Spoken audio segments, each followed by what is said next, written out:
तो last class में हमने क्या पढ़ा था, पोटेंशियल निकालना।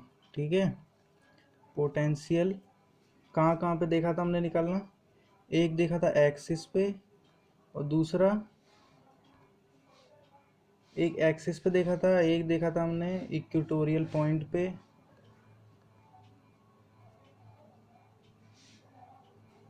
और एक देखा था due to system of charges की वजह से। ठीक है, सिस्टम ऑफ चार्जेस। तो अब हम जो करने वाले हैं वो हम पोटेंशियल निकालेंगे। पोटेंशियल अब कहाँ पे निकालेंगे, इनसाइड द सेल। ठीक है, स्पेरिकल सेल जो होगा उसके इनसाइड और आउटसाइड। ठीक है, तो स्टार्ट करते हैं। पहले हम निकालेंगे इनसाइड। तो इनसाइड निकालने के लिए देखो, एक स्पेरिकल सेल ले लो, उसका रेडियस स्मॉल आर। चलो पहले आउटसाइड का निकालो। ठीक है, आउटसाइड। तो यहाँ पे निकालेंगे, मान लो पॉइंट पी पे। ठीक है, तो सेंटर से इसका डिस्टेंस आर हो जाएगा, कैपिटल आर। ठीक है, ये ओ पी इज आर, और यहाँ पे कोई पॉइंट ले लो क्यू, तो ओ क्यू जो हो जाएगा वो कितना हो जाएगा, ओ पी जो हो जाएगा वो हमारा capital R, O Q small R. ठीक है, तो अब देखो हमें पोटेंशियल निकालना है। कितना होता है potential, V is equals to W upon Q. ठीक है, V is equals to W upon Q.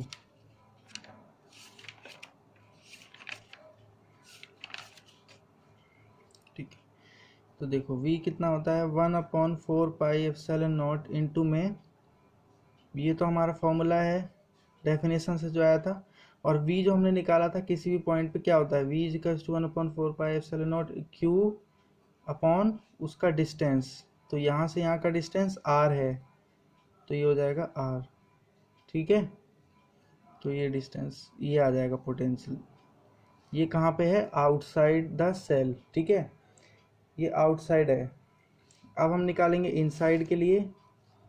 तो देखो सेकंड इनसाइड, तो इनसाइड के लिए क्या हो जाएगा, देखो पॉइंट दोबारा से बनाते हैं सर्कल। ये स्पेरिकल सेल है, इसका रेडियस r है, ये हो जाएगा ओ क्यू। ठीक है, तो ओ पी मतलब इसके अंदर ही हमको लेना पड़ेगा कहीं ये पॉइंट पी, क्योंकि इस बार इनसाइड निकाल रहे हैं। तो इनसाइड निकालने के लिए पॉइंट पी पे निकालेंगे, तो इसका रेडियस कैपिटल आर। ठीक है, तो वही सेम है, O P is R and O Q is small R. ठीक है, ये आर है, ये हो जाएगा। तो निकालो जरा, v कितना आएगा, 0। क्यों, क्योंकि मैंने बताया था कि जो भी चार्ज होता है वो कहाँ होता है, हमेशा सरफेस पे होता है। तो इस पे, इस सरफेस पे आ जाएगा, तो अंदर तो कोई चार्ज रहा ही नहीं। तो जब चार्ज नहीं रहेगा तो पोटेंशियल 0। और यहाँ पे हम बाहर निकाल रहे थे, तो चार्ज तो इसके अंदर था ना, यहाँ पे सरफेस पे था, और यहाँ निकाल रहे थे, तो ये सरफेस पूरी जो बनी उसके अंदर आ गया। ठीक है, और यहाँ पे क्या है, यहाँ पे निकाल रहे हैं, तो यहाँ पे जो ऐसी सरफेस बनेगी उसके तो बाहर है ना चार्ज, तो इनसाइड द सरफेस चार्ज कितना है, 0। तो V कितना हो जाएगा, 0। ठीक है, अब हम क्या करेंगे, अब पढ़ते हैं हम इक्विपोटेंशियल सरफेस क्या होती है। ये इक्विपोटेंशियल सरफेस। ठीक है, तो इक्विपोटेंशियल सरफेस कौन सी होती है, where electric potential is same at every point. हर पॉइंट पे क्या रहेगा, पोटेंशियल सेम रहेगा। सपोज करो ये कोई सरफेस है। ठीक है, तो यहाँ ए पे और बी पे V A is equals to V B. ठीक है, potential at A is equals to potential at B. अब इसकी कुछ प्रॉपर्टीज देख लेते हैं, क्या होती है प्रॉपर्टीज की। प्रॉपर्टी देखते हैं। प्रॉपर्टीज सबसे पहली क्या है इसकी कि work done on equipotential surface is zero. क्या होता है, वर्क डन जीरो होता है। क्यों होता है वर्क डन जीरो? हमें पता है कि V A minus V B is W A B upon Q. ये क्या है, पोटेंशियल डिफरेंस, ठीक है, ए और बी पॉइंट का। और ये वर्क डन है ए से बी तक, अगर चार्ज को मूव करेंगे तो चार्ज क्या है, क्यू। ठीक है, तो ये भी बताया था मैंने फॉर्मूला। अब यहाँ देखो, जब इक्विपोटेंशियल सरफेस है तो मैंने यहाँ बताया कि V A is equals to V B, तो ये V A V B equal हो जाएगा, तो ये कितना हो जाएगा, जीरो। ठीक है, तो वर्क डन भी कितना हो जाएगा, जीरो। ठीक है, तो यहाँ से आया कि इस पे क्या रहता है, वर्क डन जीरो रहता है। सेकंड इसका पॉइंट है, इक्विपोटेंशियल जो प्रॉपर्टी हम पढ़ रहे हैं उसका सेकंड पॉइंट क्या है, सेकंड पॉइंट है कि इसमें क्या रहता है कि इलेक्ट्रिक फील्ड जो रहती है, ठीक है, मतलब इलेक्ट्रिक फील्ड लाइन ऑलवेज क्या रहती है यहाँ पे, परपेंडिकुलर। ठीक है, ये परपेंडिकुलर का शॉर्ट फॉर्म लिखा है मैंने, तो परपेंडिकुलर रहती है। क्यों रहती है, देखो ये सरफेस है तो इसके हमेशा परपेंडिकुलर रहेगी ऐसे। ठीक है, इलेक्ट्रिक फील्ड वो इसलिए रहती है अगर परपेंडिकुलर ना रहे, ठीक है, और किस तरह हो जाए, इंक्लाइंड हो जाए, इस तरह से इंक्लाइंड। ठीक है, ऐसे इंक्लाइंड हो जाए तो क्या हो जाएगा,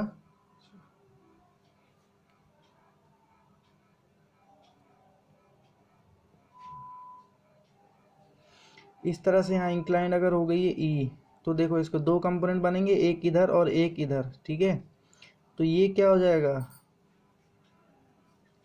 ये पैरेलल हो जाएगा सरफेस के। ठीक है, तो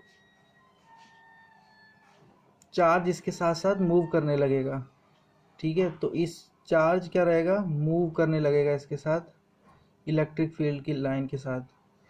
तो फिर क्या रहेगा, चार्ज जब मूव करने लगता है तो करंट करंट आता है, तो आई आ जाएगा वहाँ पे। लेकिन अभी हम क्या कर रहे हैं, करंट वो इलेक्ट्रोस्टैटिक पढ़ रहे हैं, तो उसमें चार्ज को क्या रखना है, स्टेशनरी। ठीक है, इसलिए इसको हम कंसीडर नहीं करते हैं। ये कंसीडर करते हैं कि हाँ वे always perpendicular to the equipotential surface. ठीक है, अच्छा तीसरा पॉइंट देखो, ये क्या बोलता है कि जो इक्विपोटेंशियल सरफेस होती है, इक्विपोटेंशियल सरफेस होती है वो क्लोज होती है, close each other, each other. ठीक है, क्लोज होती है जब इलेक्ट्रिक फील्ड जो होती है वो स्ट्रांग हो। ठीक है, जब इलेक्ट्रिक फील्ड स्ट्रांग होगी तो इक्विपोटेंशियल सरफेस पास पास में होंगी, और जब दूर होगा, फार अवे कब होंगी, जब इलेक्ट्रिक फील्ड जो होगी वो वीक होगी। ठीक है, वीक होगी। तो समझ में आ गया इतना। अब आगे चलते हैं इसकी।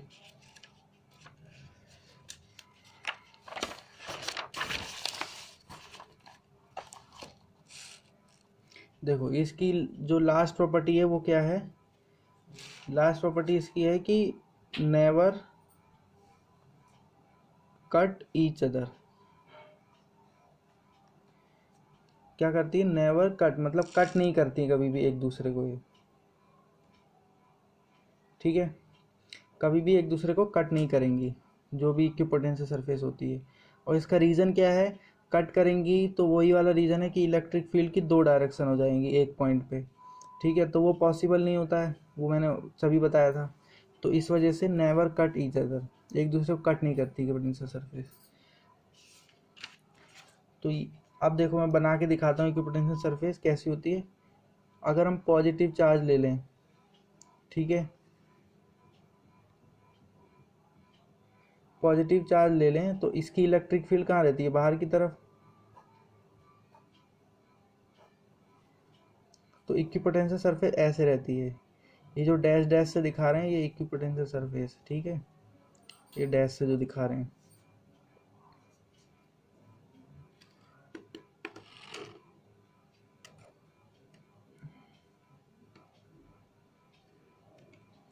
तो ये प्लस के लिए हो गई, माइनस के लिए इसी तरह बना सकते हो, सिर्फ क्या रहेगा, इलेक्ट्रिक फील्ड इनसाइड रहेगी, ऐसे इनसाइड रहेगी, तो ये ऐसे से बनती चली जाएगी, ऐसे बना लेंगे, सेम है, ठीक है।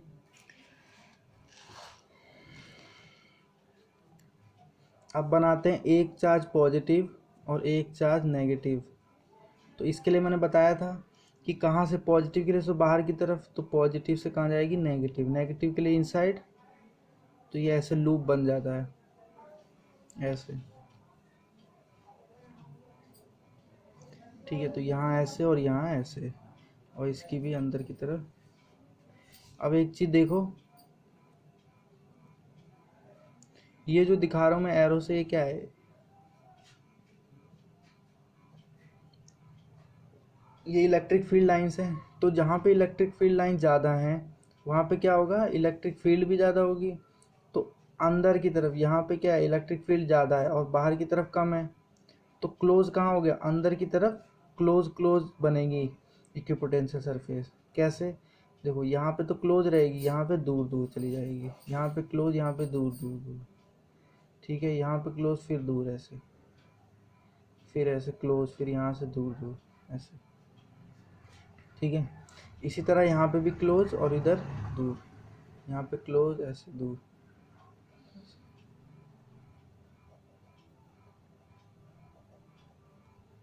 ठीक है। इस तरह से यहाँ पे जो होगा क्लोज क्लोज रहेगा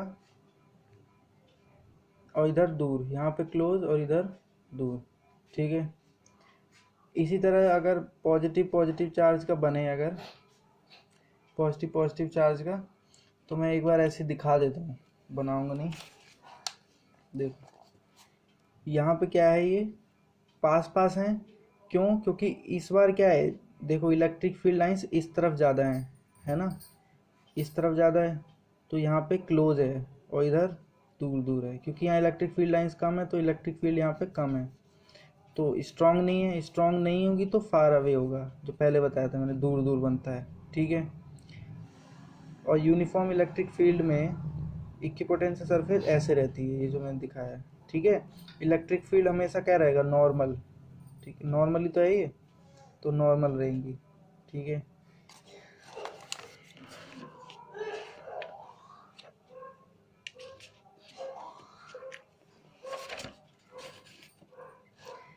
अब देखो इलेक्ट्रिक फील्ड और पोटेंशियल,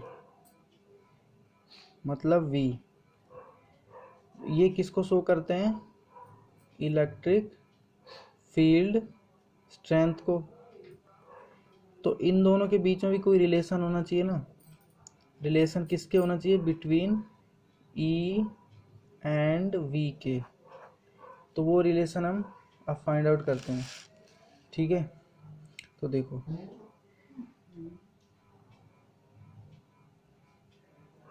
ये चार्ज Q है, इसकी इलेक्ट्रिक फील्ड होगी कोई O पॉइंट पे मान लो, ठीक है। तो ये पॉजिटिव चार्ज है अपना। अब देखो एक पॉइंट A ले लिया हमने, एक पॉइंट ले लिया B, ठीक है।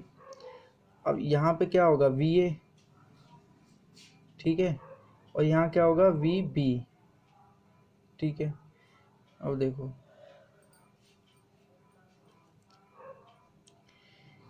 इलेक्ट्रिक फील्ड कहाँ से बढ़ती चली जाती है, यहाँ पे ज़्यादा होती है फिर कम होती चली जाती है, ठीक है। तो पोटेंशियल यहाँ VA होगा और यहाँ पे कितना होगा, जैसे VA प्लस DV, यहाँ पे कुछ ज़्यादा होगा ना इससे। देखो यहाँ पे अगर VA है तो यहाँ पे कुछ ज़्यादा होगा, क्योंकि ये इससे ज़्यादा क्लोज है ना, ये इससे ज़्यादा क्लोज है।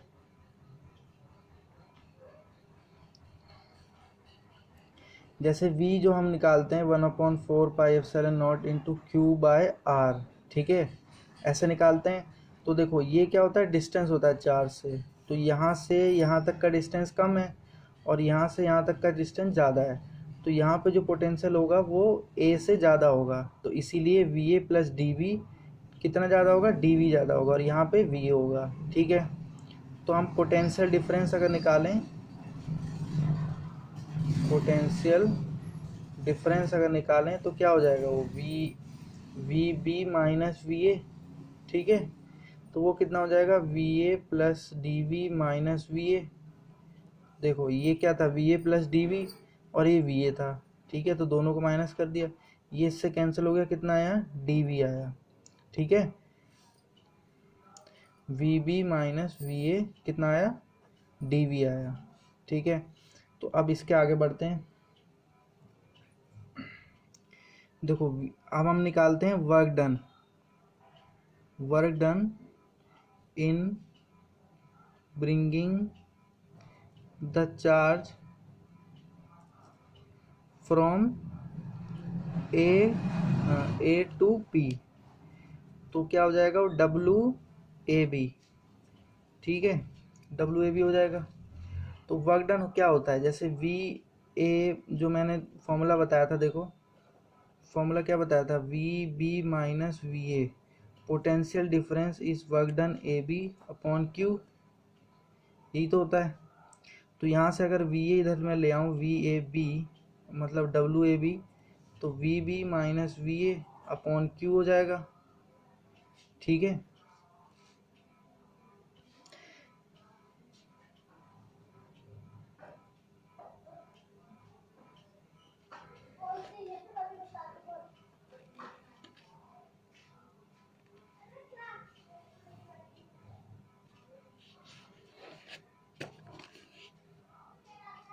और ये यहाँ कितना आ जाएगा, Q, ठीक है, Q dot W A B और V B minus V A, ठीक है।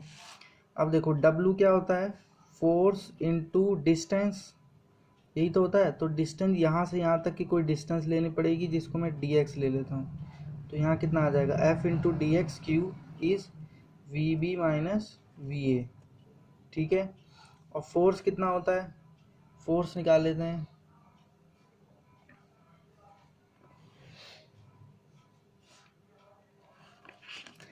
फोर्स कितना होता है, Q इंटू ई, ठीक है। तो dx और वी बी माइनस वी ए।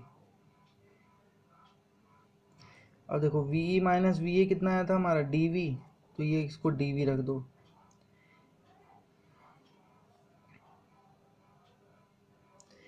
D V into Q E और डी एक्स, ठीक है, डी एक्स। अगर ये डिस्टेंस हम x मान के चलते हैं तो, ठीक है, यहाँ से यहाँ तक, तो ये dx हो गया। अब देखो जरा निकालो e को, e कितना आ जाएगा हमारा,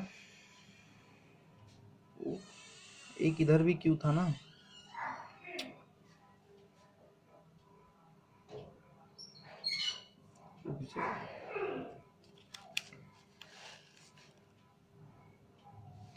देखो वर्क डन हमारा क्या होता है, वर्क डन होता है फोर्स इनटू डिस्टेंस dx, और F क्या होता है हमारा, Q डॉट ई, ये पढ़ा था, ठीक है।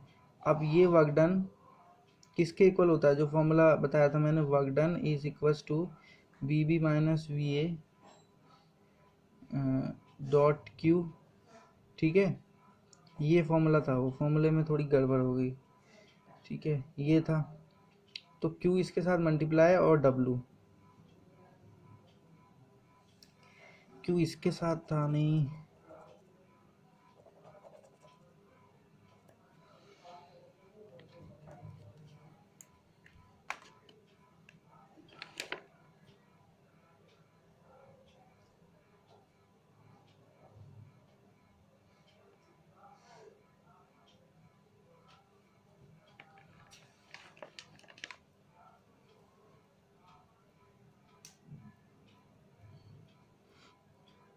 W A B is V B minus V A upon, ये यहाँ था Q, है ना, यही तो था।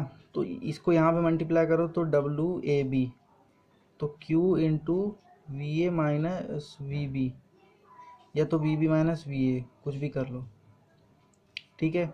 अब V A minus V B हमने ऊपर निकाला था, डी वी था, देखो यहाँ निकाला था ना ये डी वी, तो Q इंटू डी वी और W कितना होता है, Q E dot D R, ठीक है, क्या होता है एफ इंटू डिस्टेंस, तो एफ क्यू ई होता है, तो क्यू से क्यू कैंसिल और ई कितना आ गया D V upon D R, ये या तो इसे डी एक्स कर लो, कुछ भी कर सकते हो।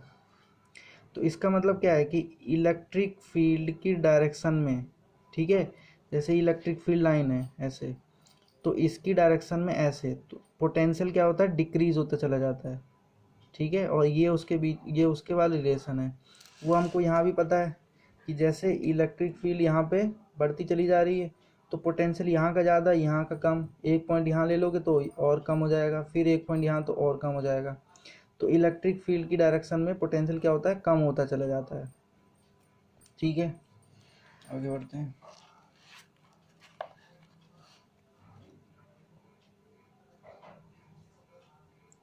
Electric potential energy, electric potential energy, तो देखो जो वर्क डन होता है हमारा, ठीक है, वर्क डन वही किस में बदल जाता है हमारा यू में, मतलब पोटेंशियल एनर्जी में बदल जाता है। जो भी वर्क डन होगा वो किस में चेंज हो जाता है पोटेंशियल एनर्जी में, ठीक है।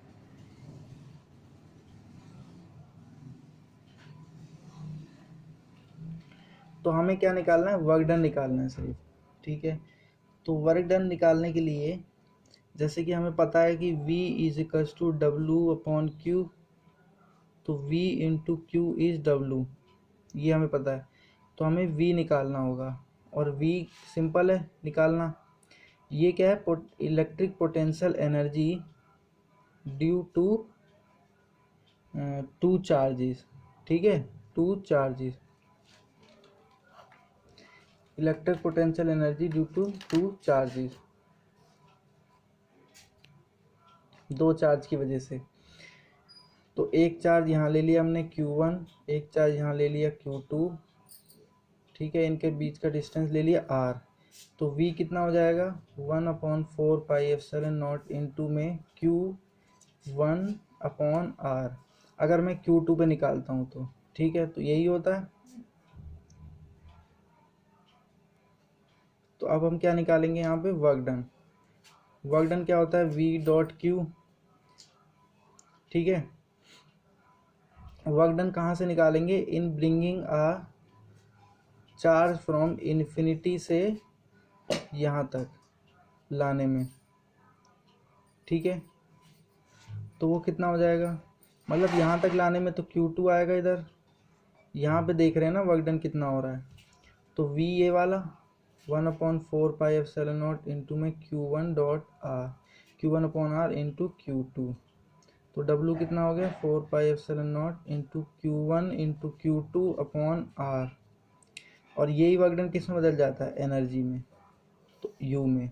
तो ये आ गई potential energy due to two charges. देखो यहाँ पे क्या किया हमने, हमें निकालना था वर्क डन, मतलब एनर्जी पोटेंशियल एनर्जी निकालनी थी।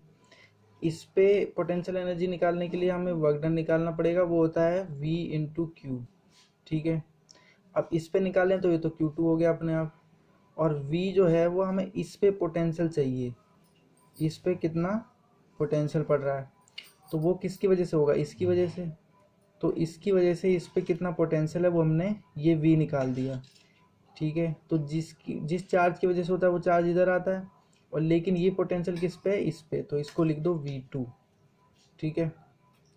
अब सिंपल है W into V2 into Q2, और ये W निकाल लिया पूरा, ठीक है। इसी तरह अगर दो चार्ज के तीन चार्ज के लिए निकाला जाए, ऐसे ऐसे और ऐसे, अभी तो दो चार्ज थे, तो Q1 और Q2 और Q3, ठीक है। तो क्या हो जाएगा V, जैसे अब देखो, अब मैं दोबारा से V सब नहीं निकालूंगा, अब हम क्या करेंगे सिर्फ वर्क डन देख लेंगे। जैसे ये वर्क डन है, ठीक है, तो इस पे होगा, इस पे होगा और इस पे होगा, तीनों पे होगा। तो वर्क डन का फॉर्मूला हमारा बना इनटू में, अगर मैं Q3 पे देख रहा हूँ किसकी वजह से Q2 की वजह से, तो Q3 Q2, और इसका डिस्टेंस R सेम मानोगे अगर तो कोई दिक्कत नहीं है, इसका R हो जाएगा, ठीक है, और W 1/4πε0, अगर मैं ये Q3 पे देख रहा था मैं, ठीक है, अब ये Q2 पे देख रहा हूँ Q1 की वजह से, तो Q1 इंटू Q2/R, और W1 पे अगर मैं देख रहा हूँ तो 1 इंटू Q3/R, ठीक है, और तीनों का सम कर दो, आ जाएगा आंसर, ठीक है।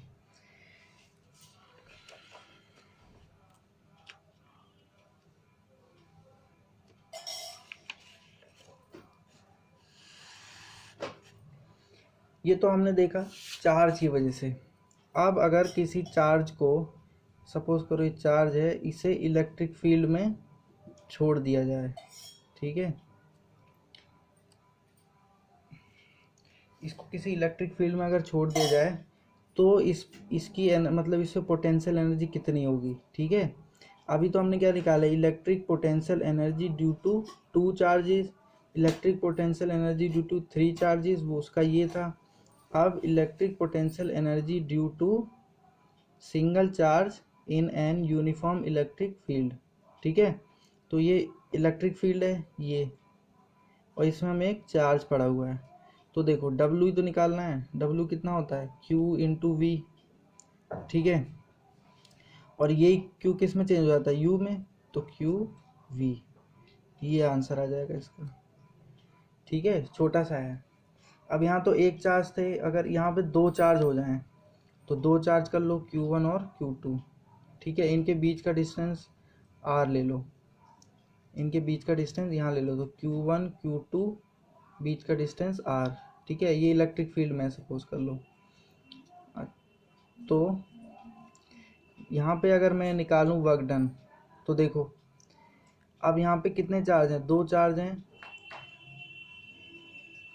तो वर्क डन कितना निकलेगा, देखो Q1 V1 प्लस में Q2 V2, इस पे होगा और इस पे होगा, ठीक है, ये हो गया। अब देखो इस पे ये भी तो लगाएगा, ये तो क्या इलेक्ट्रिक फील्ड लगा रही है Q1 पे और Q2 पे, वो हमने लिख दिया Q1 V1 Q2 V2। अब ये आपस में भी एक दूसरे पे लगा रहे होंगे, ठीक है, जो ये वाला केस था इसमें कोई इलेक्ट्रिक फील्ड नहीं थी ना, लेकिन फिर भी एक दूसरे पे लगा रहे थे ये फोर्स, तो वहाँ पे क्या होगा, एक W ऐड हो जाएगा वर्क, ठीक है, ये इलेक्ट्रिक फील्ड लगाएगी Q1 पे और ये इलेक्ट्रिक फील्ड लगाएगी Q2 पे, और ये W जो वो दोनों एक दूसरे पे लगाएंगे, जो दूसरा ये वाले केस थे हमारे, ठीक है, तो देखो Q1 V1 plus Q2 V2 1/4πε0 into में Q1 Q2 दोनों का चार्ज का प्रोडक्ट हो जाता है और डिस्टेंस, ठीक है, तो ये एनर्जी हो जाएगी हमारी। तो इलेक्ट्रिक फील्ड में क्या चेंज हो जाता है कि इलेक्ट्रिक फील्ड जो इन पे पोटेंशियल लगाती है वो ऐड हो जाती है बस इधर, ठीक है, और एक दूसरे पे वो जो लगाते हैं वो तो है ही, वो तो पहले से पढ़ते हुए आ रहे हैं, ठीक है। अब एक चीज़ और देख लेते हैं, उसके बाद ख़त्म करते हैं, कि ये इलेक्ट्रिक फील्ड है, इसमें क्या पड़ा हुआ है, एक डाइपोल पड़ा हुआ है, ठीक है, ये -Q ये +Q, तो इधर फोर्स कितना होगा QE, और इधर फिर फोर्स कितना होगा -QE, ठीक है, ये पढ़ा था हमने। और डाइपोल मोमेंट इस तरफ, और डिस्टेंस इसका होता है 2a, ये सबको पता है। अब देखो यहाँ जो टॉर्क लगता था वो कितना होता था P, ये टॉर्क जो लगता था P.E होता था, ये सबको पता है। अब देखो टॉर्क कितना है P.E है, तो PE cos थीटा, ठीक है। अब मुझे इसका इंटीग्रेशन करना पड़ेगा टोटल निकालने के लिए, ठीक है, तो मैं इसको करता हूँ कि θ1 से ये θ2 मूव किया, और देखो इस पर टॉर्क लग रहा है इतना, तो ये मूव करेगा ना, तो ऐसे था तो ऐसे मूव करेगा, ऐसे घुमा के ऐसे मूव करने लगेगा, ठीक है, तो कहाँ से कहाँ मूव किया, θ1 से θ2 तक, तो इंटीग्रेशन करो इसका, θ1 θ2 PE cos theta d theta, ठीक है, तो टाव देखो टाव कितना आया, P तो यहाँ कांस्टेंट हो गया, क्योंकि थीटा के रेस्पेक्ट में हो रहा है इंटीग्रेशन। तो पी ई बाहर आ गया, theta 1 theta 2 cos theta D theta. ठीक है, कॉस का कितना होता है,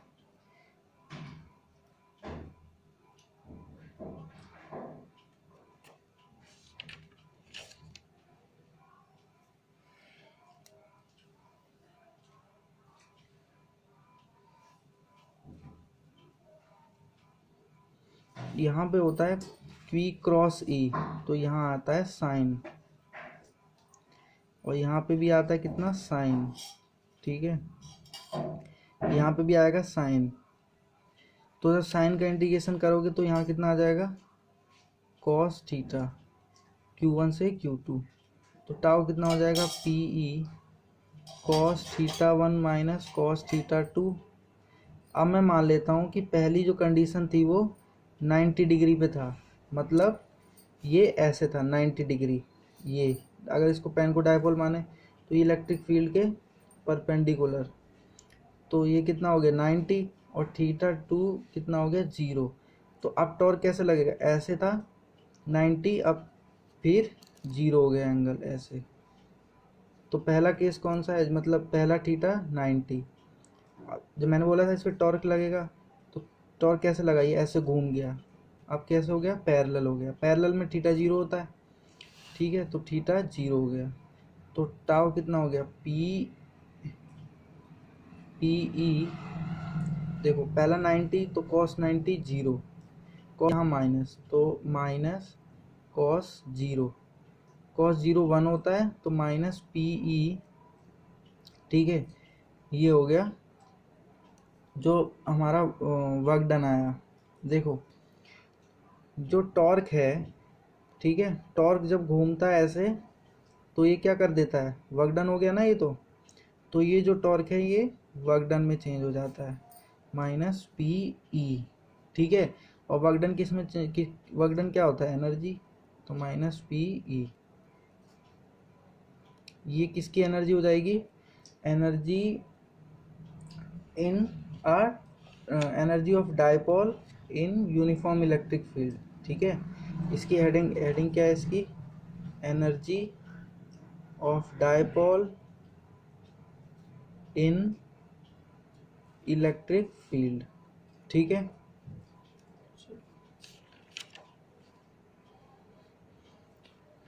तो इतना ही रखते हैं, फिर बाकी नेक्स्ट क्लास में।